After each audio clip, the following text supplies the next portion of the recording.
Hi, this is Dr. Steve from Misericordia University, and in today's online class, let's look at review and games.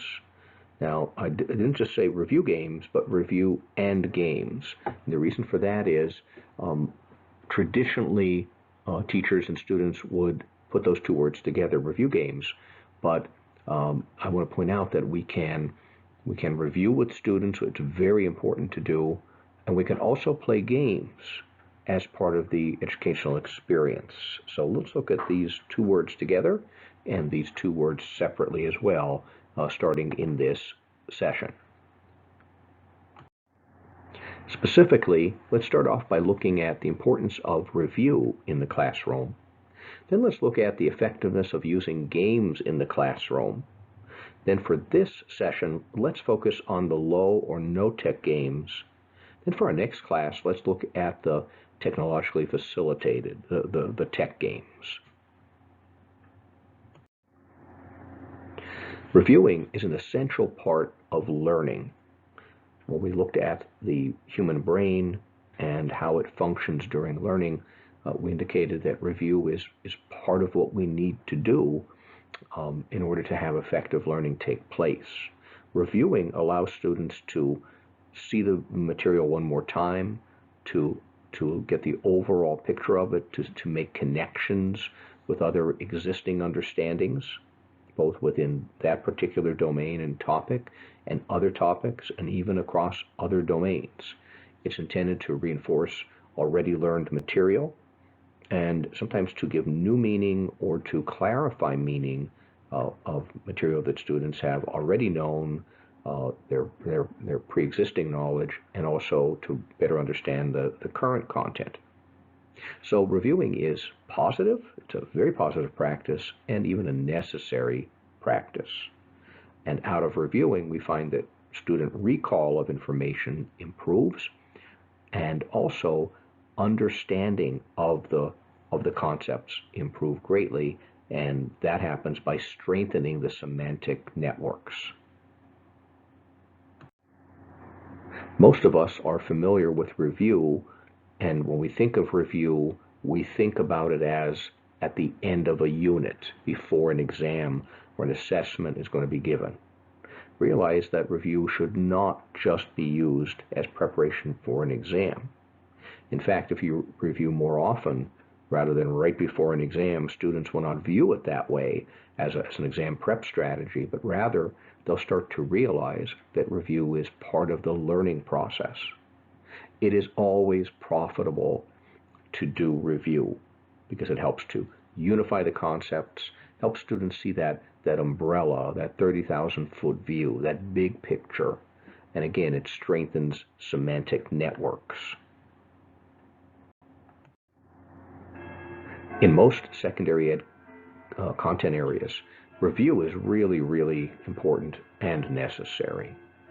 In some content areas, concepts cannot even be fully understood when you isolate them. You really gain a better appreciation for them when you see them in context in relationship to other topics.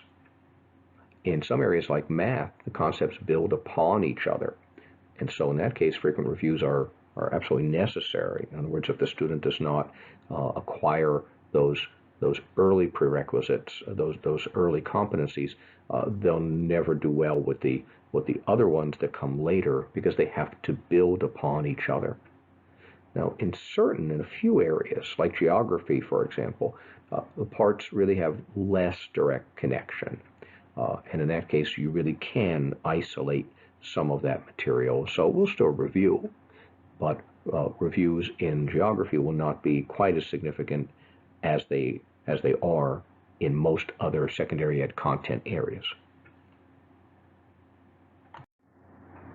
So games are effective. Games can be very effective ways of reviewing with students, but realize that games can just be an effective part of the everyday classroom as well. Marzano suggests that use of academic games, such as games that we see on TV like Family Feud, the game shows, the $100,000 Pyramid, Jeopardy, Who Wants to Be a Millionaire, use of academic versions of those games is associated with a gain of 20 percentile points in student achievement. So does it help to review? Absolutely. Can you review? Can you help to clarify understanding even when you're not reviewing, but when you're teaching and students are acquiring content? Absolutely. Marzano suggests from research about 20 percentile points are improved in student achievement. Now, students will enjoy the competition and the competitiveness of the games, and they're a very good motivator. They're an intrinsic motivator, and it's a strong motivation for students. You may not have to use rewards or prizes, but if you do use them, make something that's fun, but something very basic. A juice box, something simple. Because again, you probably won't need to do it all because the games are competitive, and that will motivate and drive the students. Let's now take a look at the following 7 classroom games. The first game we'll consider is Around the Room Review. This is an excellent game for review purposes with the whole class. Now, this game does require some prep on the part of the teacher in advance. So start by purchasing a deck of index cards and then write a series of questions and answers. Now, after you have your questions and answers, we're now going to place them on the index cards. On the front of each index card, we're going to write one question. On the back of each index card, when you flip it over, you're then going to write an answer to another question. So a question that's already written on another card. So to keep it straight, start by writing your first card and put a question on there. Oh, there was no previous card, so that back will be blank. On the second card, now start by the back of the card, write the answer to that first question, flip the card over, and on the front of the card now write a second question. And then the third card, write that answer and then flip it back to the front and now pose your third question, and so on. So for this to work, every answer has to be used only one time, and as you can tell, the first card has no previous answer, so the back of the card will be blank, and the very last card will have no question. The questions will have been used up already, and you'll just have an answer on the back.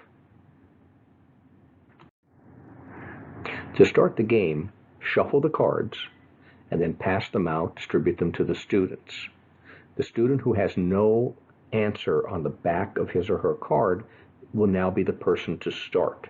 So that first person will read a question, and then all the students have to listen carefully. That's the nice part about this game. All students have to listen, all have to think about a response, all students have to read the back of their card to see if their answer is the correct answer that corresponds with that particular question.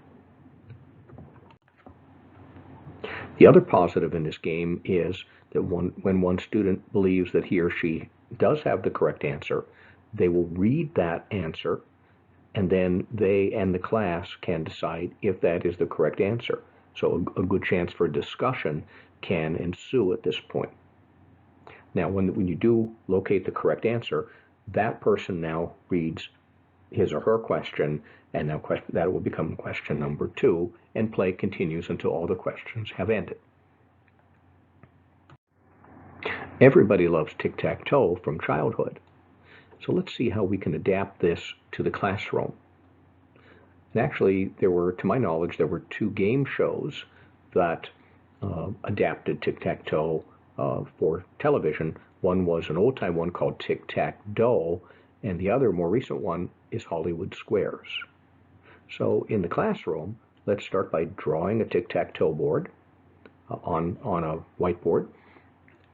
Let's divide the class into 2 teams, the X's and the O's. And to play the game, let's start by posing a question to the first team. So let's start with the X team, because they traditionally go first in tic-tac-toe. If they get the question correct, they get to place their X anywhere on the game board. And then we go on and we ask a question to the O team. So nobody buzzes in. We just have an opportunity from ask the X's, ask the O's. Now, when we ask the X team, if they do not get it correct, then the O team has a chance to answer that question. If they get it correct, then they get to place an O anywhere on the game board. And the O team goes next anyway, so now they get a chance to answer another question. And that's where the little difference comes from the original tic-tac-toe. So when the first team answers, if they're wrong and the other team responds correctly, they get to place then an opportunity to have two O's go up. So the O could potentially win this game. Another game is, will the winners lose? To do this, there's a little more prep on the part of the teacher. The first step is to create one set of index cards that contain questions to be posed to the students. And then we prepare a second set of index cards. And these are the scoring cards. This is what adds that gaming element into this activity. So in the scoring cards, you could put items like earn a certain number of points, and you could vary the number of points. You could say double your points. You could say subtract points from another team. You could say lose a turn. So to play the game, divide the class into teams, and then as the teams respond to questions, if a team gets an answer correct, they get to choose a scorecard, and then play continues in that way. So this is like a variation and just adds that extra gaming element. If you play a game that is based on a popular TV game show, it's good in several ways. Number one, the students all recognize the game. They already understand the rules and how play happens. And number two, it adds that excitement to the students because they already know the game and maybe already enjoy that game. So to play Friendly Feud instead of Family Feud, divide the class into two teams and appoint a captain, just like is done on the show. After a question is read, so the teacher reads a question, each captain can buzz in order to respond. When the captain buzzes in, then the team members may discuss the possible answer, but the captain is the one who responds. Again, everyone will know the game, and that adds the excitement right there because they already know and enjoy this game. Another great game is called Four Corner Fun. Now we could do this in a more basic way, or we could add that extra element to it, another level of complexity. In the basic version of the game, you would start by preparing a large letter A, B, C, and D, and hang them up one letter in each corner of the room. After the teacher asks a question, which again could be part of a regular class activity, does not have to be part of a review game, students have to physically get up and walk to the correct response, what they think is the correct response. So you'll have the classroom divided into 4 different areas, and that prompts discussion, because then the teacher can discuss with students as to why they think that a particular response is correct or incorrect. And you can talk about all 4 of the possible answers, and then you can ask them, what kind of evidence? How do you support your response? Now that would be the simple version. If you wanted to add one level of complexity, you could prepare a set of index cards. About 3/4 of those cards, 75%, would simply have the word player on them. And about 1/4 of the cards, about 25%, would have the word fibber on them. So if you play at this level, you would still play in the same way, but the difference is that those who have the word fibber on them, the liars, they're going to purposely go to an incorrect response. Now, ideally, they're going to go to an incorrect response. What happens if they're not quite sure of the right answer? Well, they may by mistake go to the right answer and think that they're the fibber, think that they're lying about it. Again, discussion happens because of these aspects in here, the fibber and the player part. This can become really a whole lot of fun. It's very engaging, even if you do it at the basic level, because everybody engages, everybody talks, everybody has a chance to discuss the content. It is easy, relatively easy, to take any sport that your class, majority of your class enjoys, and turn it into a game with content. In the game Play Ball, we're going to divide the class into two teams, and we're going to mimic baseball. As we play the game, the team who is up to bat takes a turn answering a question, and then they get to advance through the bases. And then after we have 3 outs, then we have the other team comes up, and so on. So not only for baseball, but we could as teachers come up with different variations based of this type of game based on a different sport. The last game we will consider is called Round Robin Post-it Game. Now follow me on this one because it sounds complex, but once you understand it, it's really not that difficult to set up. For this game, we would have to divide our students into groups of 4, and we would prepare 4 questions that we want them to consider as part of that day's classwork. So we have 4 questions. We've got groups of students. We're going to take several pieces of paper. We're going to write down 1 question on each paper for each group. So let's say you had 16 students. Now we have 4 groups, so we'll need 1 set of question 1, 2, 3, 4, each written on a separate piece of paper. Again, it sounds confusing, but as you read it on here and you think about it, it's not that difficult once you catch on. To play the game, for each group, distribute the questions to the students. So for each group, you'll have a question number 1 written on 1 piece of paper. Give that to student number 1, question number 2 to student 2, question 3 to student 3, and so on. Then, when all groups have those questions, then you're going to give a certain amount of time for each student to answer one of the questions. So in each group, there'll be 1 student working on each of those 4 questions at all times. When you call time, then it's round robin. The students will physically get up and they will move to the next piece of paper. So they'll just kind of rotate in a circle. And then they have a few moments to be able to write a response to the second question, whichever that question is for them. And then we do it again for the third, and then finally for the final question. After you call time for 4 turns within each group, each student will have circulated through each of the questions and written his or her response to each of those 4 questions. At this point, have each group discuss together and come to consensus on what they believe is the correct or best response for each question. The next phase, after they've collaborated and discussed, now ask each group to write their 1 answer for each of those 4 questions.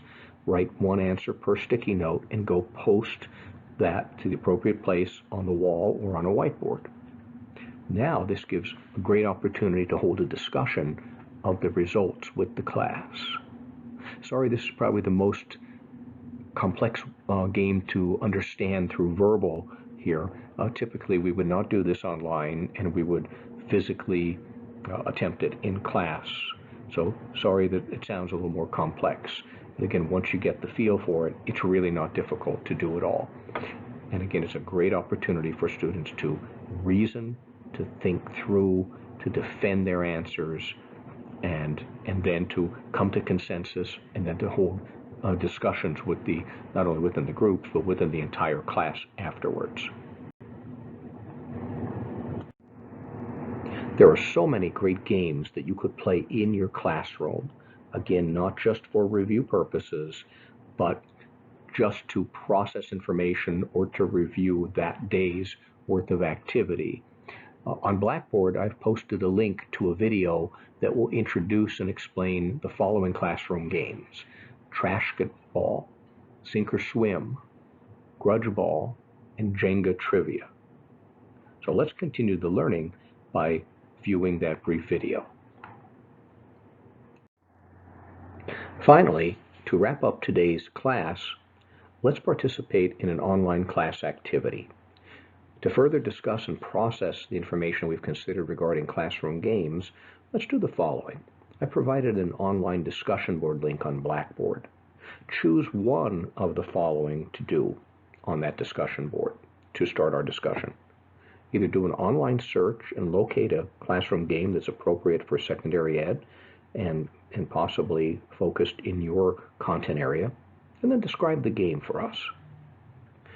Alternatively, you could create a game based on a game show, a board game, or some sport. Describe the game for us. Or, finally, you could describe a game that you've seen effectively used in the classroom.